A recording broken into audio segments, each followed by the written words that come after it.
my name is Fernanda Calle and today I will teach you an amazing teaching strategy. The topic that we are going to use today is gerunds and infinitive and how to put or recognize the verbs that will be with the both gerunds or infinitive.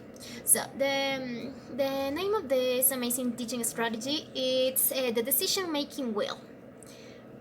So let's get started. Okay, you have to explain your students that gerunds are used to express actions that are real, concrete, and completed, and infinitives are used to express actions that are unreal, abstract, or maybe something in the future. Then you have to ask them to tell you verbs followed by gerund first, and then verbs followed by the infinitive. Later, you have to tell them that sit in circles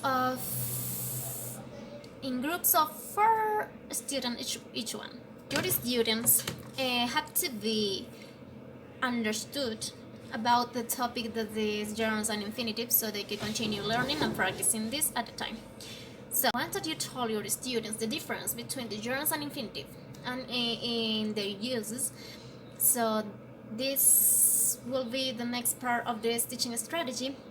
So for the best understanding of your students, you have to show the following charts to them to make them understand that exist some verbs that you can use with gerunds and others that you can use with infinitives.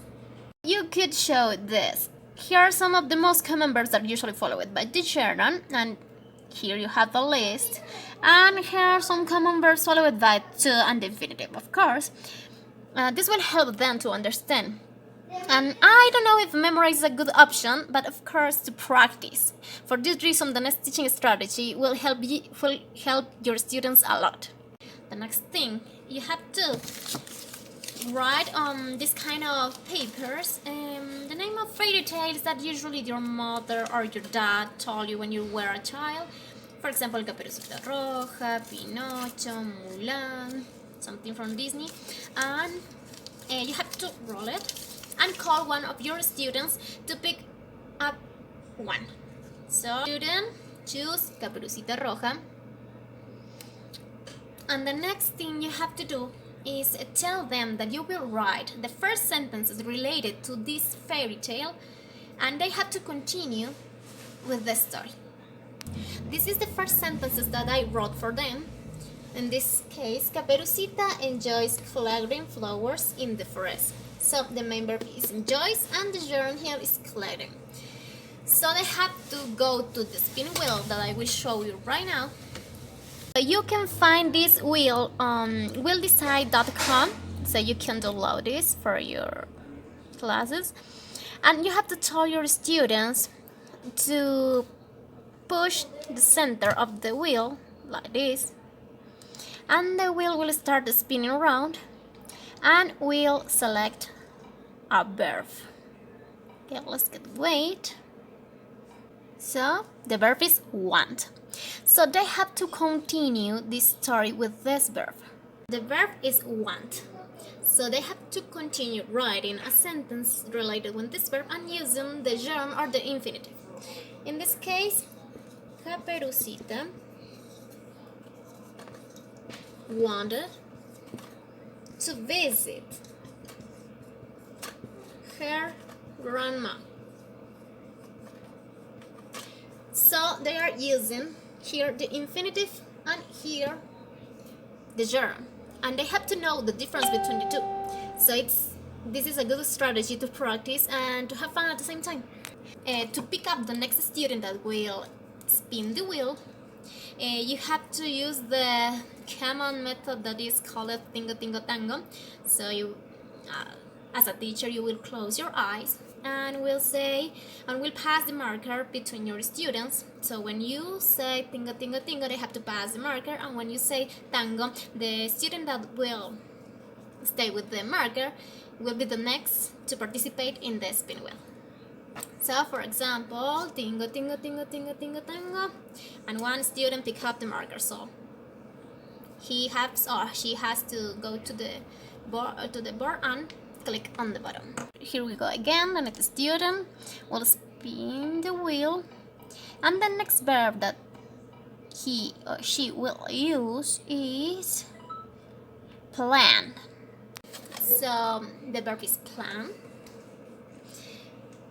And the sentences, the continuous sentences will be Caperucita plans to cook a meal for her grandmother because she is sick.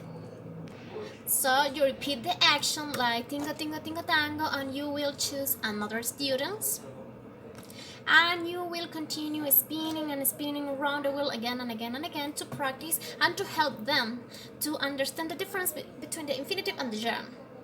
Here we go one more time. The student spin the wheel and he wait for the verb, and this time is don't mind.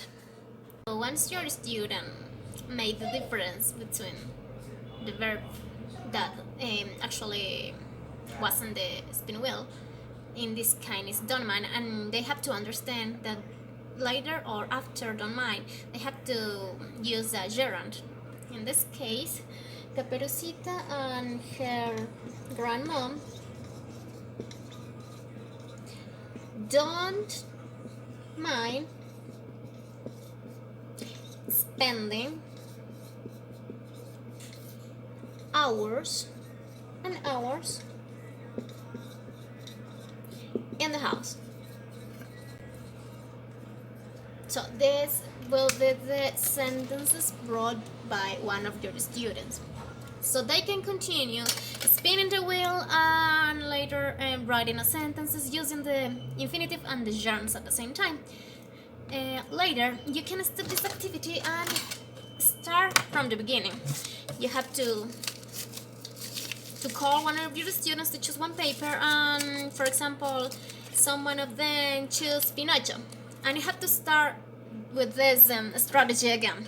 So you have to do the tingo tingo tingo tango, choose one student, he will or she will be spinning the wheel, and in this way your students will be able to understand the difference between gerunds and infinitive from a dynamic and cool way to teach them. And it's good because young people usually feel bored or something like that, and you have to look for a way to catch their attention and to say yes, of course it's English and it's difficult but not impossible, and you have to encourage them to analyze the situation, to understand that they are young people, they want to be funny and to be crazy sometimes. So as a teacher you have to look for the best way to teach them, and I think this teaching strategy will help you a lot. Thanks for watching, and I hope this strategy could work with your students. And if you have any question, so let me know, so I could clarify any of your